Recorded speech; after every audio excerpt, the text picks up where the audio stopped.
The record thing we'll do after we say hi and everything. So here we go. And going live, which we need. Oh, I need a title for our live. Well, we were talking about favorite hotels and road trips. Yep. Gail and Piper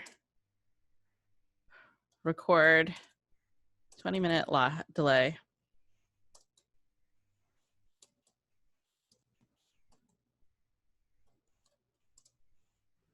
What are we going to do it for a gadget for hotels? I have insect repellent because I thought it was really funny. It was at one of my favorite hotels, and it's not something I would have expected to be a favorite gadget. The hotel provided it? Oh, that's a good one. What favorite gadget that a hotel has provided? Right? That's an unusual one. Talk favorite hotels and road trips. Okay. All the exclamation marks. Exclamation points. I legitimately don't remember what that bangs, is anymore. As my dad taught me to call them. I like bangs. Bangs work. Bang bang. What? Bang bang noodles. Those would be so good. Byung byung noodles. I don't know what that is. It's a pun on byung byung noodles, or like. Oh. They're hand-pulled noodles where you take the dough and you stretch it and you whap it against the counter to prove elasticity while you're stretching them. Yeah. Those noodles. Yeah. So we're live. Charity says hi already. Hi, Charity. Sorry, it's me and Piper. So we started this out with a ramen discussion because I have a disappointing ramen experience. So I knew Piper would understand my pain. I do. I feel it in the heart, and I'm particularly bruised right around here right now in the first place. So that was an overshare from before, but I don't mind sharing with all of you because we love you. I was betrayed by one of my most intimate garments that sits so close to my heart. My one of my bras decided to burst a seam and stab me with the underwire into the sternum. So I'm a tiny bit bruised in this area. It's the ultimate in betrayals. We're not doing well, everybody. One crisis after another. It's been a rough day. Oh God, I'm fading into my backdrop while I move my white away. Do we have all of the documents that we need open? Do we have our little script for the Oh, that's what I needed my computer for. I knew there was no! I needed I'll be right back, everybody. Oh, I was like, I know I need it in my lap for some reason. Oi. Okay. Oi. Oi. Because verbiage. The setup for recording these is so funny for me. I have like all of these little tables, and with technology like encroaching upon me from tiny tables, it's kind of ridiculous, actually. All right, let me. Yeah, we got you. Take your time. It's gonna be okay. Hyper talk. I'm talking. I always talk. That's fine. That's not the problem here. Oh, the other thing I need to do is start recording so that we are recording. All right. The Zoom's recording. I'm not really sure where the video is going, but we're going to find out. Is it going to Facebook? Well, if somebody's watching, then it's going to Facebook, right? It is indeed, but it's also like the Zoom itself is recording. I just have to figure out where it saves to as well. But you're because it's a higher fidelity. Yeah. You're recording your own track on a separately. Audacity. Right? Yes. Yeah. Okay. Yes, but I'm also recording for YouTube. There you go. Because I'm also recording for YouTube, and I have experimented with taking the video off of the Facebook Live to put on YouTube, and it's lower resolution, so you can only watch it at standard. Which, I mean, we probably don't care if that's the case, because this is a podcast, right? We're putting it on YouTube just in case people want to watch us flail. Yeah, that's exactly. So I'm not as worried about high quality video. Kelly always just ganks it off Facebook when she does it for my lives as well. So yeah. All right, I think we're ready. I got the verbiage finally. So are we ready? All right, Charity and Jamie are trying to decide dinner, by the way. So we will talk about food after we finish recording the first episode. First episode up, just to remind us both, the topic is our most favorite hotel ever. Yes. So we got that. About favorite hotels, yes. stuck in our minds. We're about to look at each other and get ready to press the record button. Ready and go.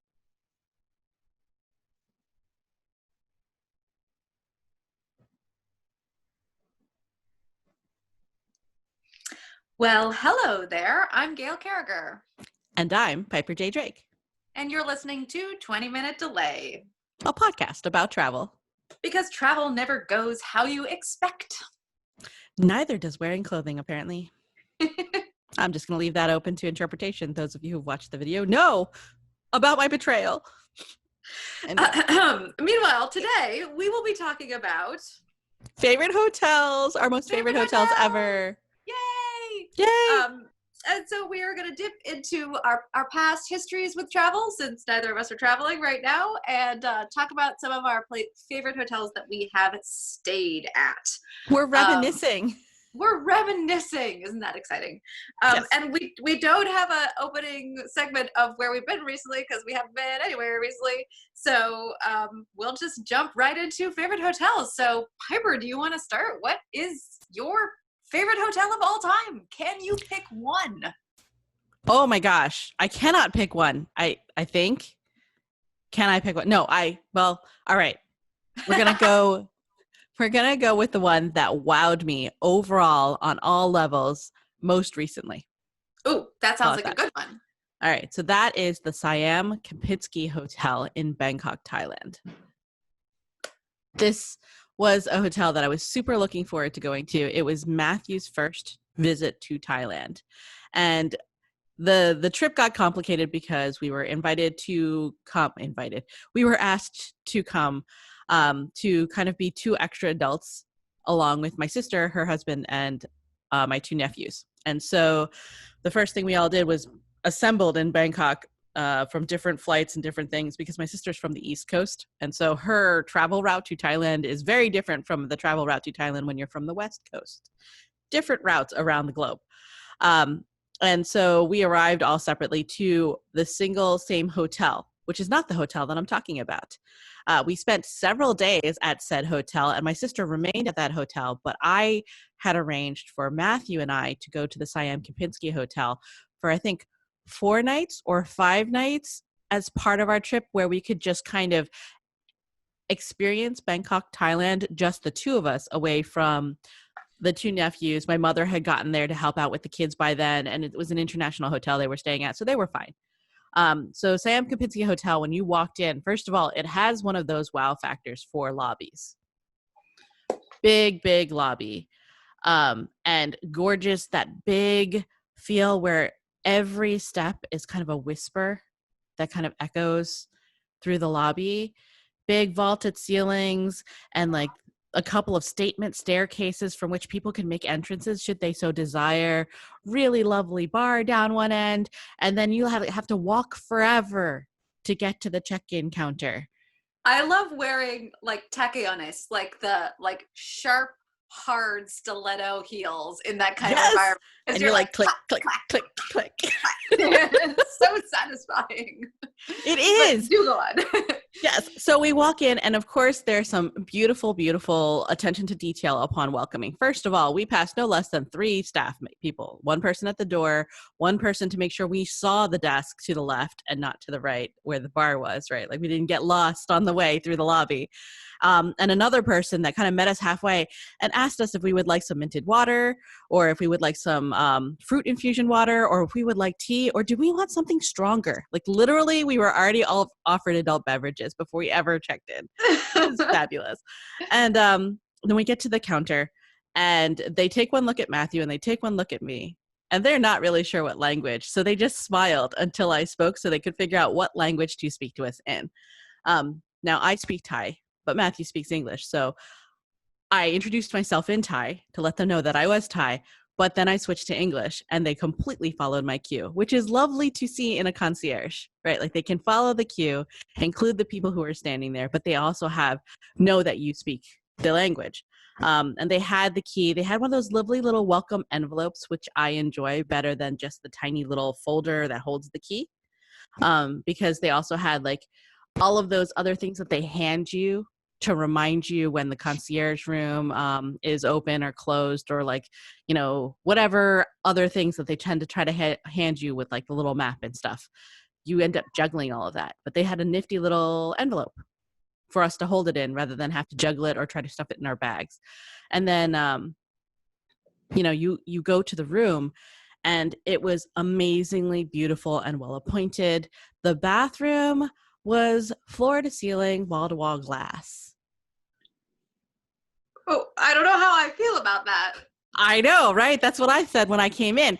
But the toilet was in its own little alcove area with a frosted separate glass door. I appreciate that in a bathroom in your own hotel room. I like when the toilet is separate from the rest of the bathroom, and especially the frosty glass, right? So those are like all these little details about this hotel that were gorgeous. This hotel has a courtyard that has a river, lazy river style pool. They even have like hotel rooms, which we did not get, that are like cabana style, where you can step out onto your patio of your hotel room and step into the pool within this courtyard of this hotel, which was lovely. And of course, one of the first things that I go up and do, so if I have executive access to the concierge lounge, is to see what kind of good food they have up there. And their food up there was worth it. Like, worth it. There was always afternoon tea. And when I say afternoon tea, we're not just talking about tea, international tea setup, but we're also talking about an international setup of various snacks, sweet and savory, both European traditional afternoon tea and Thai sweets, traditional, different ones every day. Oh my God, yes! I'm so excited about this. Right? And like, and it was so funny because through the course of our staying there, they got to know our names, and they remembered the teas that I preferred, that I liked to try different ones. They always remembered what Matthew ordered as well. And if I happened to have squeed particularly hard over a particular confection, they made sure it was there the next day in case I wanted it. And they did this for every guest that came into the concierge lounge. Like, that's the level of detail of service that we're talking about with this hotel, not just the actual space and bed and view, but the service was above and beyond. And I have to wax really eloquent and long one more aspect. This hotel had a spa in it. We decided to have a spa afternoon, and they have a couple suite that you can reserve for your spa treatments. So we got 2 or 3 spa treatments in a relaxing afternoon package. We went upstairs. It was like a private suite. And as soon as you stepped in, you got robes. They had a separate bathroom with ridiculous, like, Vichy car wash showers with 7 heads in the shower. And like, then they had like this lovely private massage room with 2 massage tables and a stone bathtub that fit 2 people drawn for you, so that you could take a bath to relax your muscles in between treatments. And I actually took a video of this. I normally am not a person to take photos of high tech. I'm just not a person to take photos of toilets at all. But this one was like particularly superior technical. I've never encountered anything like this. I stepped into the bathroom, and it was motion sensor. It was this little, it looked like a little stool, like a box, a rectangular cubic box. As soon as I stepped in, it opened up and extended outward and let me know via displays. Was coming for you? Yes, it opened up to welcome me. It let me know via displays that it had UV disinfected itself and that it had engaged the toilet seats heat warmer, and it was there a particular temperature preference I preferred before sitting down. Goodness sake. I'm not kidding. Plus it had all of this lovely like control panel so that I could like touch panel on the wall control the bidet features, which I don't know about you, but I appreciate a bidet for cleanliness purposes without accidentally shredding paper all over my most delicate bits. So that whole toilet experience was like, what? So yes, this hotel in particular, right down to the very details of all of the most human natural occurrences I have to say, Piper, it is amazing. We often agree on a lot of things, but occasionally we are diametrically opposed, because I thought of a number of hotels for this, and not a single one of them was service oriented. I was like, oh yeah, the first hotel I thought of was not a hotel at all. It's an Airbnb. Oh dear. Yeah.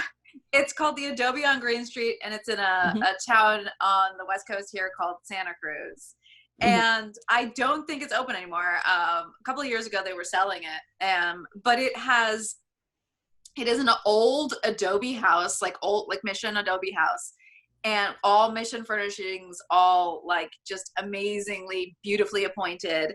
And it has basically all it is 3 separate rooms. And it is entirely contact and hands-free. So you never meet anybody. There's nobody to welcome you. You're given exact instructions on how to get your key out of the box, on where to park, on where you go. And we went there several times, so we got quite accustomed to the whole process. And then you have your room, and I had a specific room I really, really liked. And it's just a fantastic, super comfortable bed, has a little gas fireplace in case it's cold, and we always went in the off season, so it was often raining when we were down there.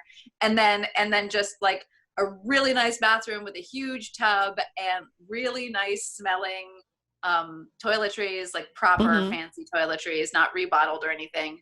And yeah, and you never see anybody, and it's bed and breakfast. So you get up in the morning and there's a continental breakfast sort of laid out for you with all these lovely little local jams and, hard-boiled eggs and all that sort of thing. And most of the time you don't see the other 2 people who are there, if there are 2 other people there. And I think the couple of times we went, again, I always went during off season, there was no one else there.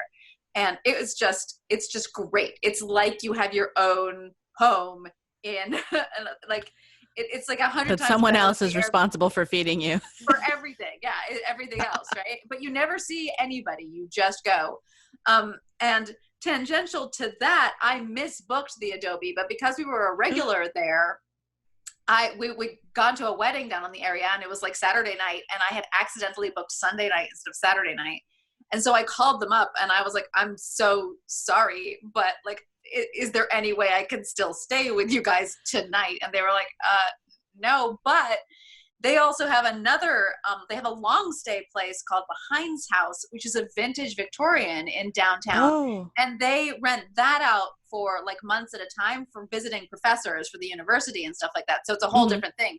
They normally don't allow any like 1 or 2 nighters to stay there, but because it was an emergency and they are super nice, they let us stay there for that one night. And that was also a crazy experience, because the Hines House is all vintage Victorian. The whole thing is to date. It's like stepping into a Victorian museum, like wow. tubs. The only exception is that like there's a kitchen that is properly appointed and there's electricity and stuff, but pretty much like there's the quilting looks Victorian, the beds are Victorian, the furniture is Victorian. It was a really cool experience to like basically live in a historical house. So those are 2, but again, you don't see anybody, you don't run into anybody. There was no like, and that I really love that.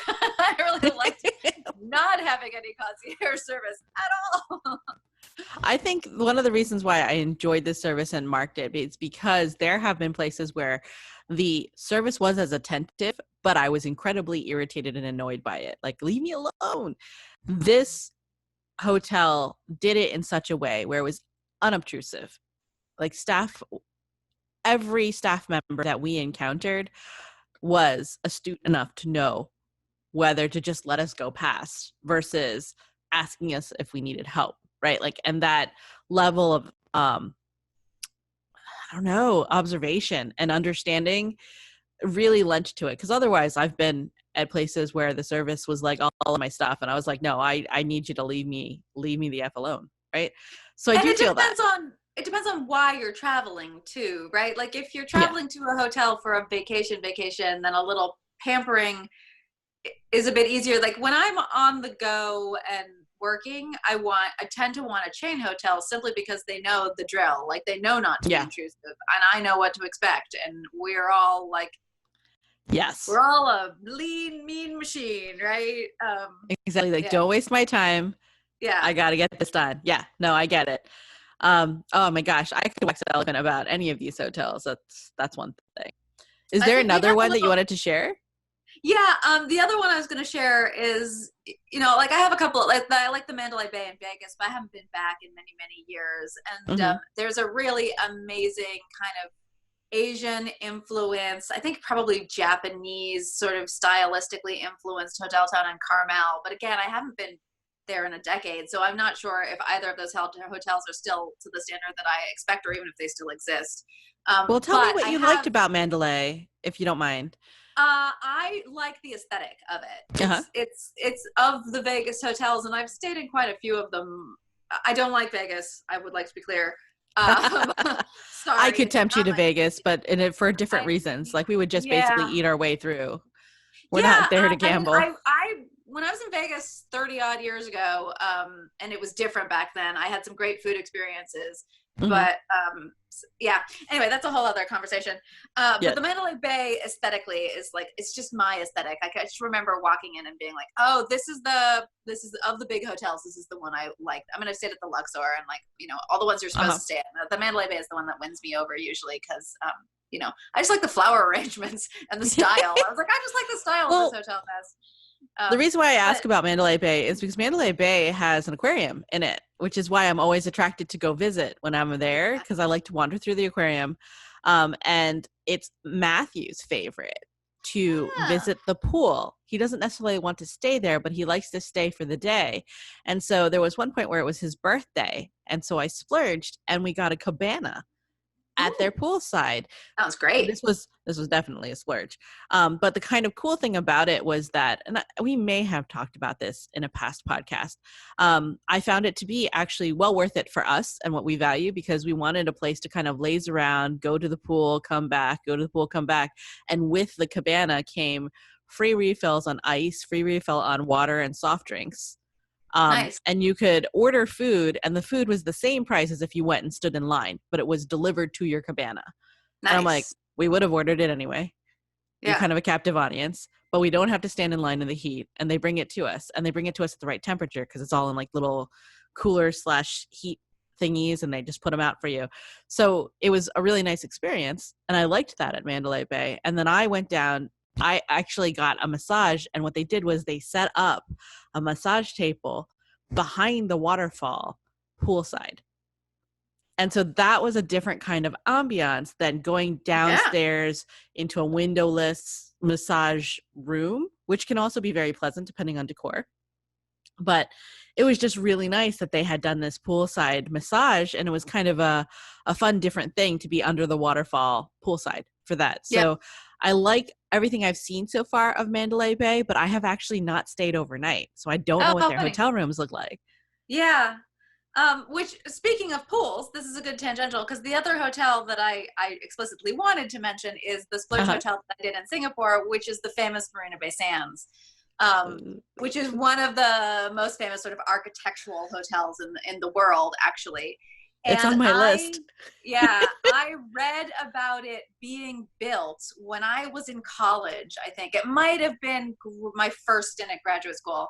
But I remember distinctly reading about it, because the thing that I remember reading about was the fact that on the 54th floor, or whatever it is, like way high up there, they were putting a Vanishing Edge swimming pool.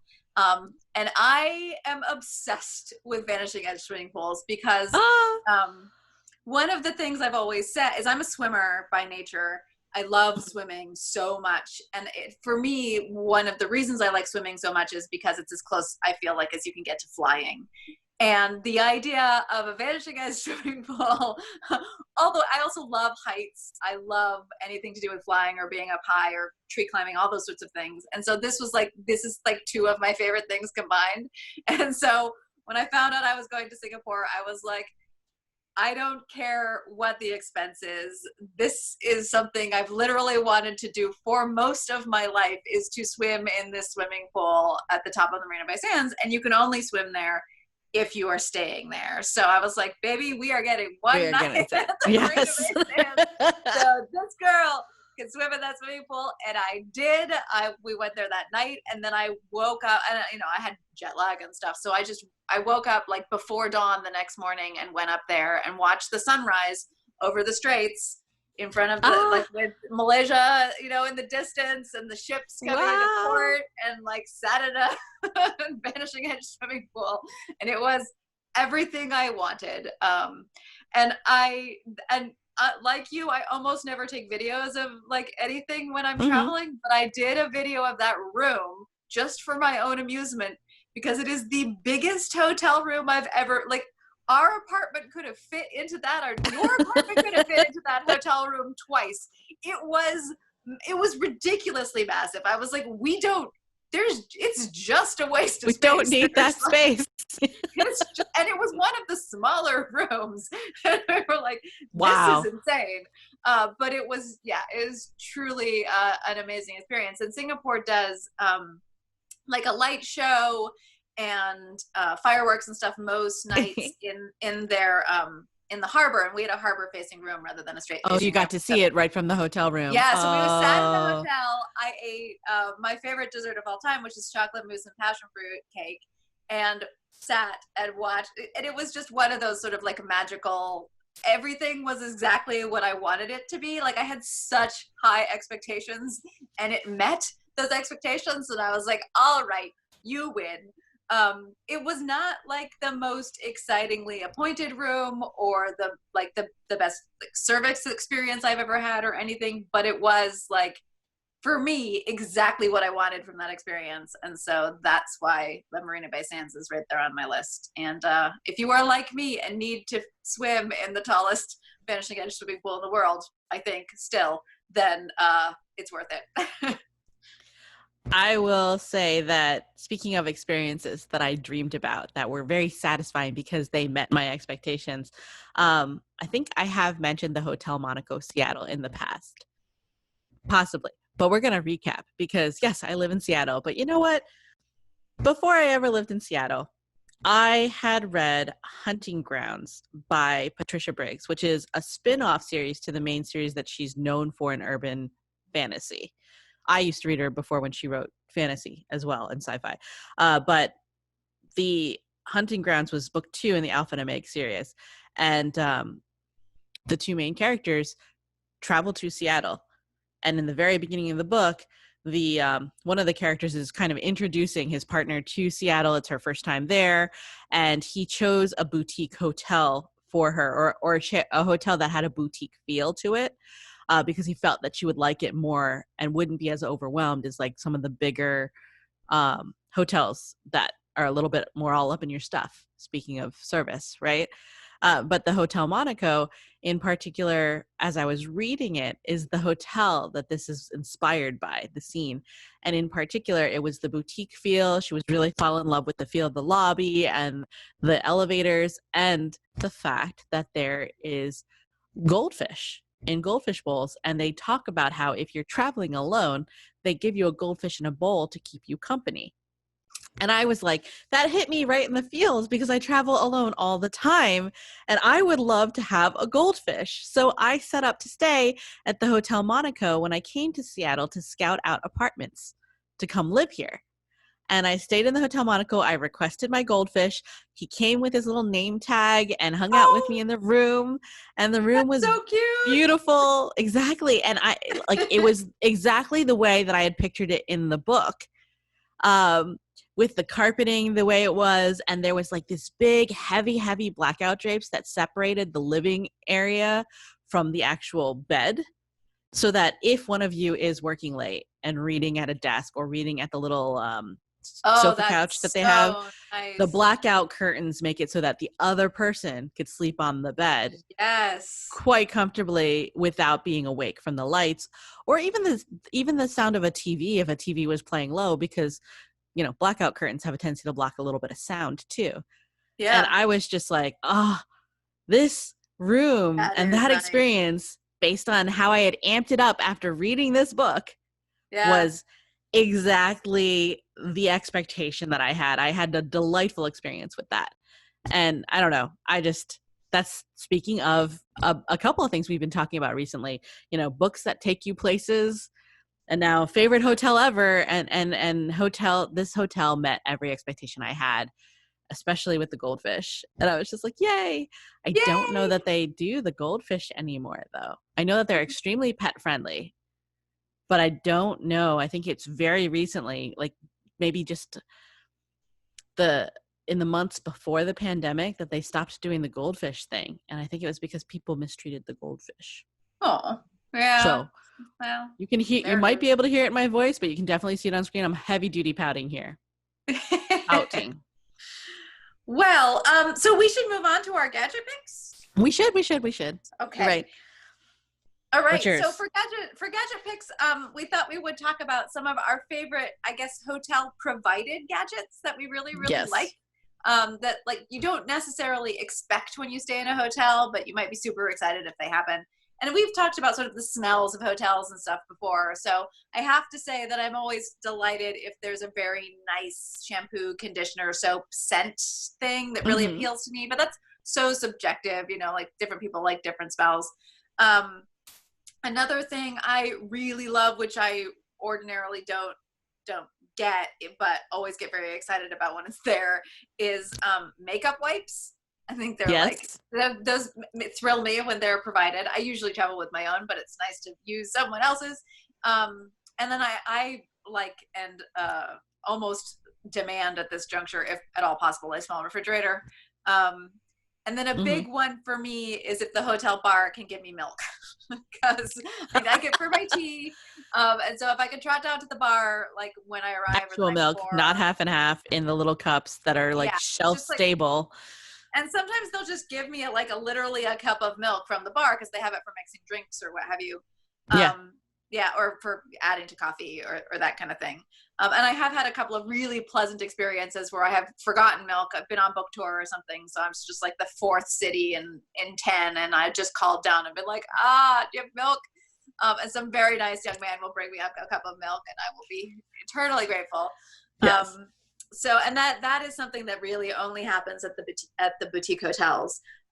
So I do appreciate that. But so those are my gadgets. Is a hotel that can and is capable of providing me with whole milk and makeup wipes. What about you, Piper? What are yours?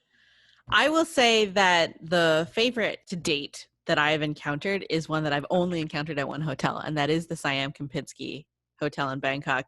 They provided individually wrapped sheets of insect repellent wipes, and they saved Matthew J. Drake's carcass.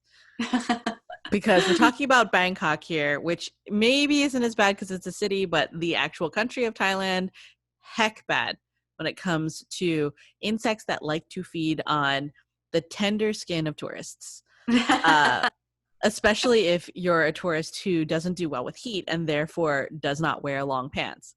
When I'm in Thailand, because of my childhood memories of being eaten alive by mosquitoes, I have a tendency to wear jeans. Right? And the only place I've ever been in the world where the mosquitoes can bite through my jeans is North Dakota, the US. So I was fine in Bangkok. And I have a tendency to wear long sleeves, like big, oversized men's dress shirt, long sleeves.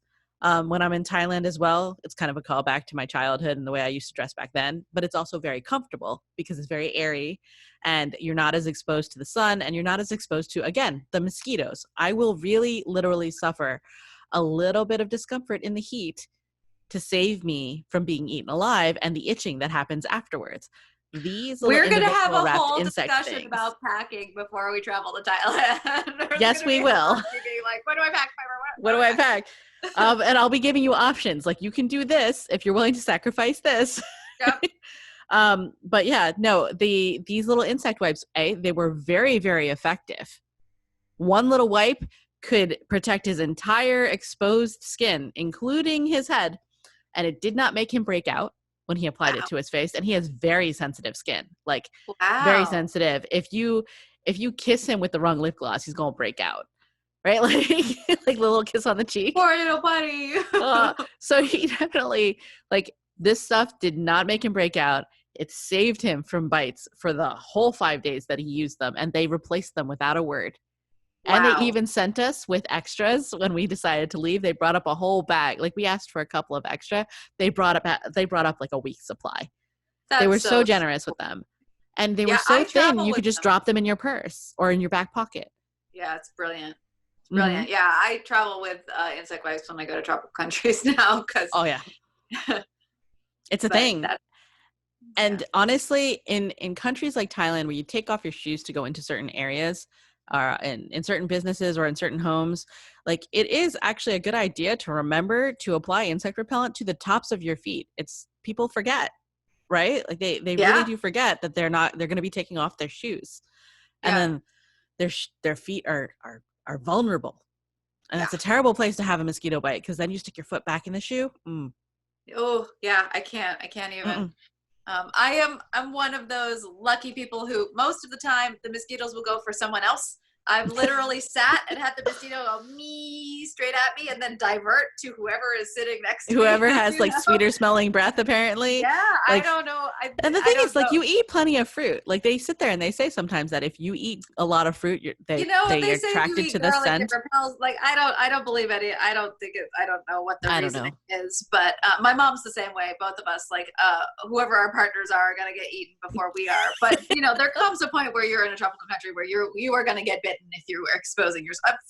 Last time I was in San Diego, I got eaten alive and I didn't even think about it. I was just like, oh, right, of course, San Diego. Why was I sitting outside in the evening with bare legs? Dumb. But yes, that is a great extra. Great hotel. Hotel. Yeah. So those were our gadget picks. My gadget picks were makeup wipes, which you can get yourself and travel with yourself. And Piper's were insect wipes, which also you can get yourself and travel with yourself. And we recommend. We do recommend that you do, depending on where you're going. But it's really nice when you have it at the hotel. It really is.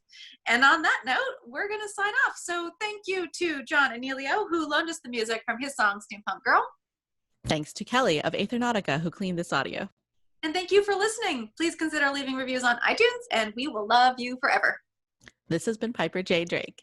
And Gail Carriger, travel smart. Pack the snacks. Or the makeup wipes. Or the insect repellent. Cool. And stop recording. Yes. I stopped well before you, but oh well.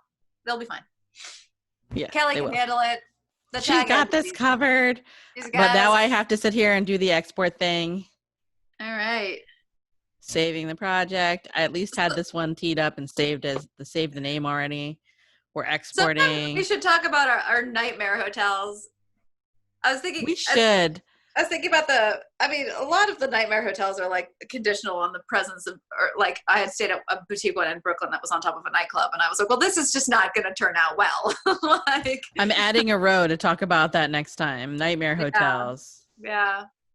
But I was also thinking we won't name names though, or are we naming names? I don't remember the names of hotels most of the time. So. Okay. So I don't think it will matter.